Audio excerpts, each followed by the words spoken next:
Welcome back to Notch EV. This is the 30,000 mile, 3-year, no BS review on ownership of the 2023 Tesla Model Y long range. First off, I bought this at the end of 2022. At that time, this car was substantially more than what they sell for now. It was listed around 65K, I believe, but Tesla was running a promo at that time that was $7,500 off, and that was very exciting to me. It also came with 2 years of free supercharging, so I thought, you know what, this is going to be the time to buy. I'm going to do this before the year's over and get these benefits. Little did I know that after that, the US government made a $7,500 tax credit, and then Tesla cut their prices even more. And so when I look back at my purchasing of this car, it feels really crappy.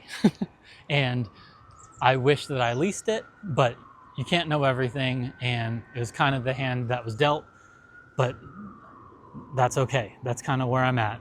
And I'll be trading this in and getting around 27,000 for it. So a good amount of depreciation. When it comes to the daily driving and comfort of this car, I think this car is great. The newer ones have even softer, nicer suspensions, and I find that this one is perfectly fine. And it feels, once you're on the highway, if you're on good pavement, it feels incredibly smooth. The lack of the shake and rumble of a gas engine, sometimes you just feel like you're floating down the highway with ease.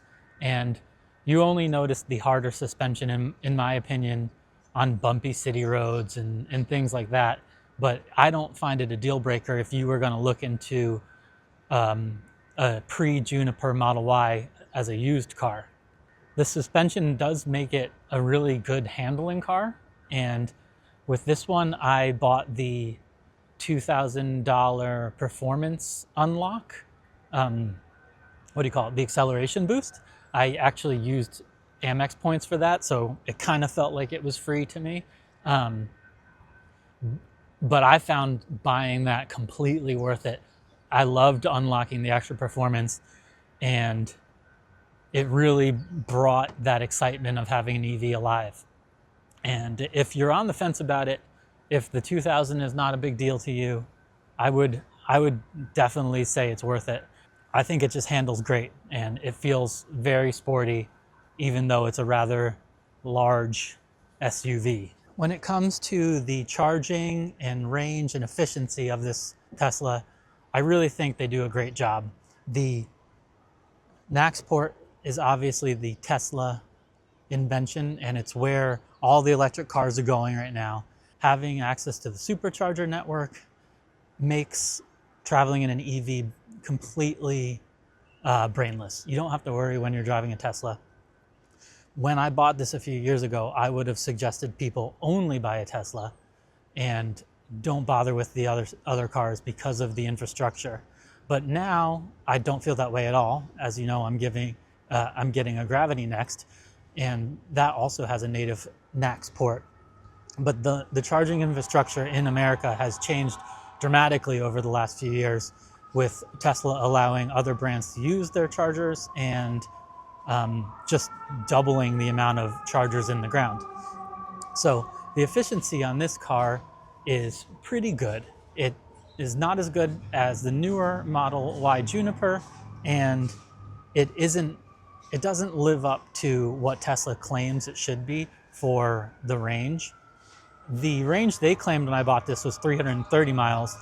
Since then, the EPA has adjusted the rules, and now I think this would list at 303 miles if it was going to be bought today based on the new rules.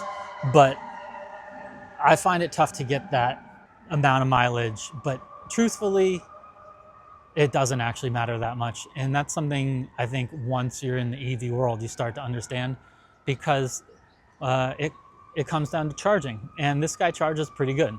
The Tesla charging curve is strong, for the lower part of the battery, so you can optimize really well and just stay on a road trip in the lower half of the battery and have a pretty good experience.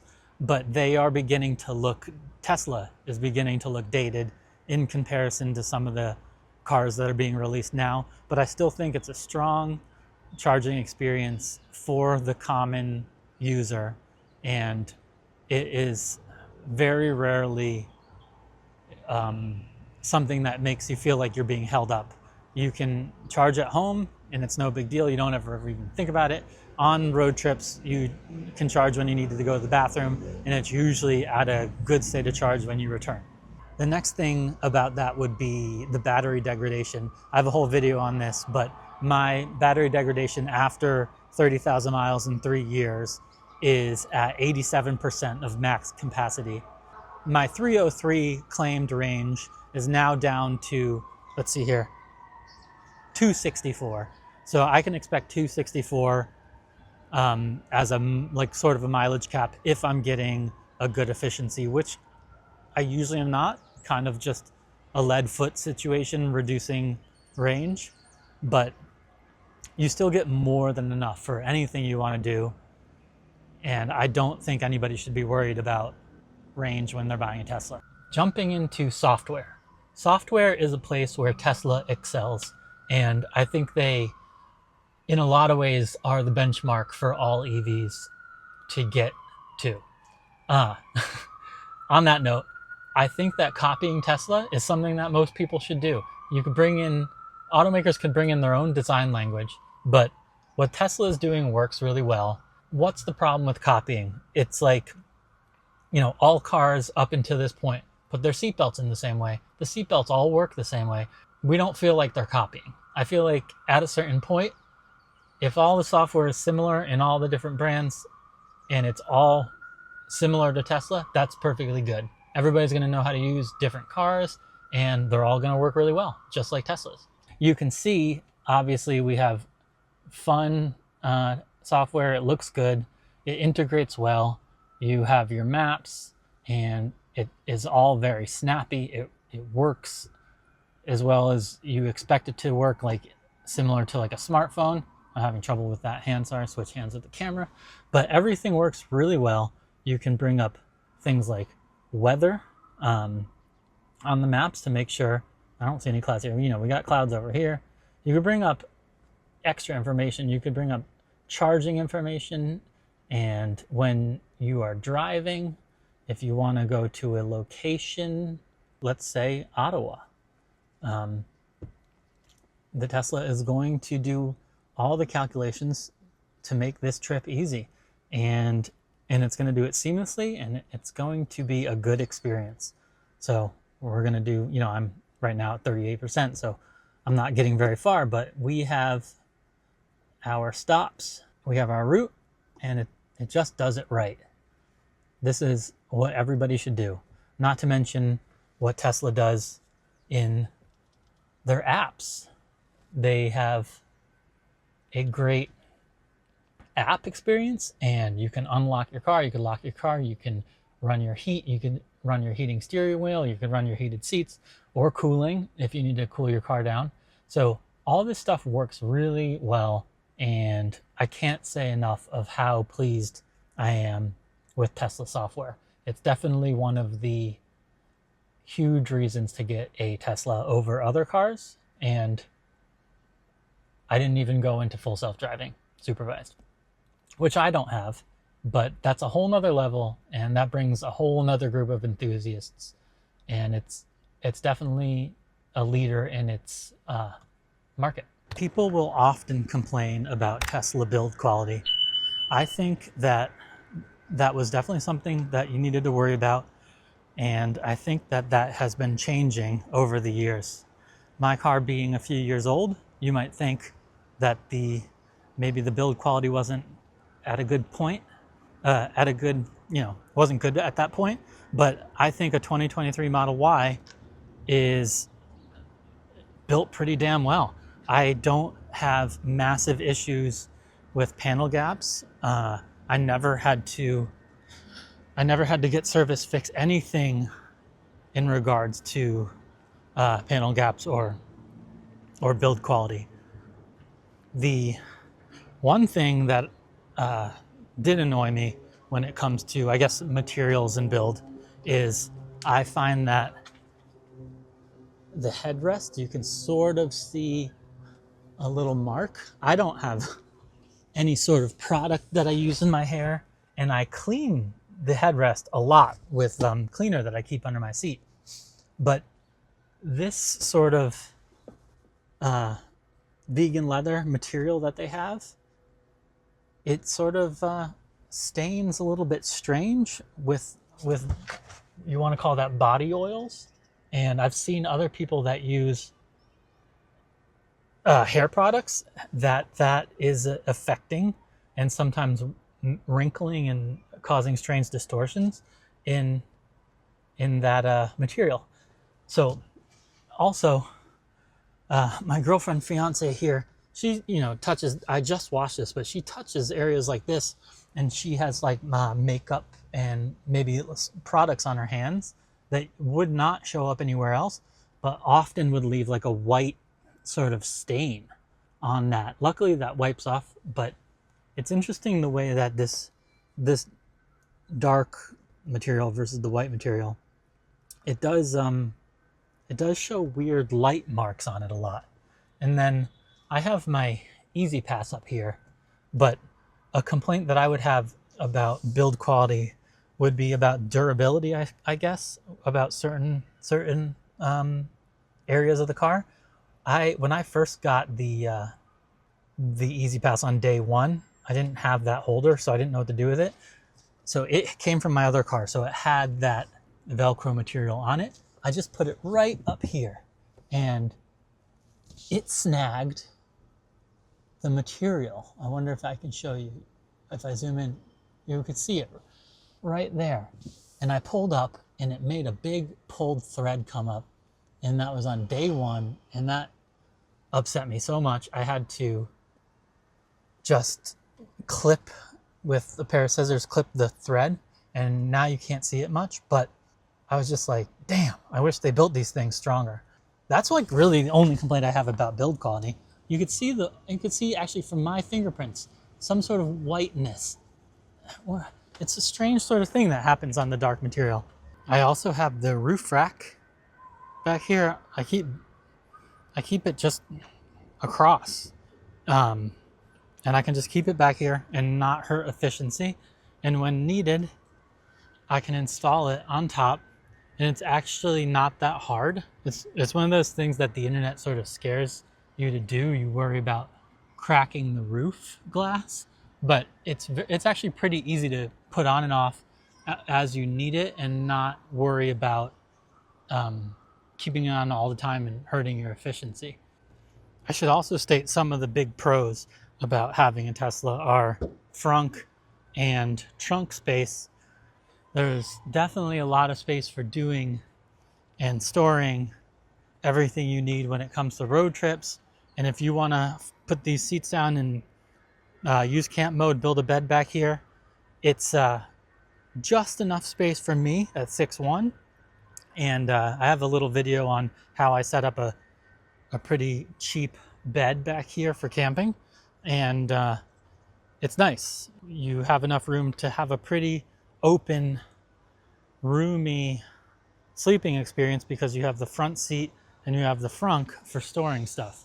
Let's go over cost of ownership. I think that's one of the best things about owning a Tesla, in my opinion. I mean, this goes for a lot of other EV cars, but there's no real maintenance. I'm sure you've heard this before. Obviously, there's going to be minor things here and there, but before this car, I had a RAV4, and I had to bring it in like, 5,000, the first 5,000 miles, then 10,000, then 15, then 20. They had to do all these service things. I would spend, I know this is Manhattan and it's a little bit different than other areas, but I would spend half an hour or so trying to drive to the Midtown, like West Toyota dealer to leave it there. Then I'd have to take a subway back to the Lower East Side. Then I'd have to go back there later in the day to pick it up. Huge time suck, for them to check random stuff, do oil changes. I never waste my time with anything like that anymore. And then also, as I'm in a garage in New York City, my car gets charged in here for the cost of my parking space. So if you use it a ton, you're gonna really get ahead with free electricity essentially. But for me, I use it a decent amount, and I get a good amount of electricity from my home garage here. And then a lot of the time I can make it to destinations where I could also charge for free, like my mom's house or family-in-law's house, other kind of places where you can make up for gas costs. And then I had, like I said, 2 years of free supercharging as a deal with this car. So 2 out of my 3 years, I had completely free charging, which was amazing. And so cost of ownership really is amazing. It costs you a lot less in time, which I'm not sure people talk about. I've made a few little, let's put air quotes, mods to this car. One would be these aftermarket rims or hubcaps, whatever you want to call them. And as a mod, I think these are one of the best, cheapest things you can do, because the silver caps that they had, that this car came with, I know they have dark caps that you can get now, but back then it was just silver, and I thought it looked stupid. I hated the way that looked. When I put these on, I thought the car looked a million times better. And then the other mod is the obvious matte PPF, which then I think just made overall this car look so much better than the stock midnight metallic gray, which was kind of that lighter gray compared to what they have now. This actually kind of, I feel like it darkened that gray up. And overall, I just think that this car looks so much more unique and interesting this way. However, I really don't think that the PPF was worth it. I'm about to trade this in, and it's not going to give me any value. Hopefully they don't charge me to remove it. I actually don't know that much yet. I'm right in the beginning of this trade-in. But so I'm getting nothing from that. And and then they're getting a better car, because it's even if they take it off, the paint's flawless underneath. So it's benefiting me none.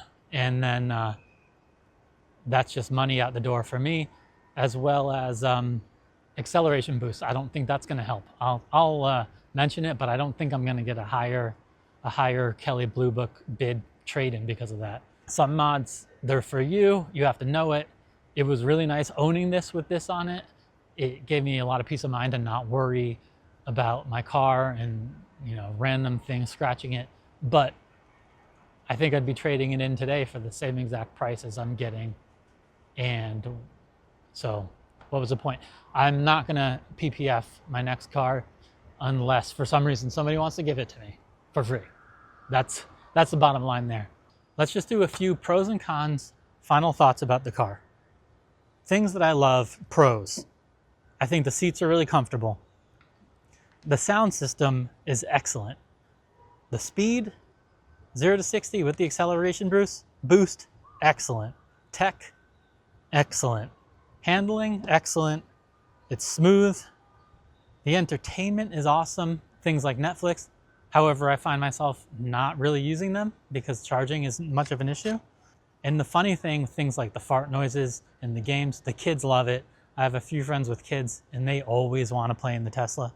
And I think the final big pro and love thing for this car is that it made me get into electric cars and experience them and sort of form a new obsession, and something that I find really fun to talk about with people, make videos about now.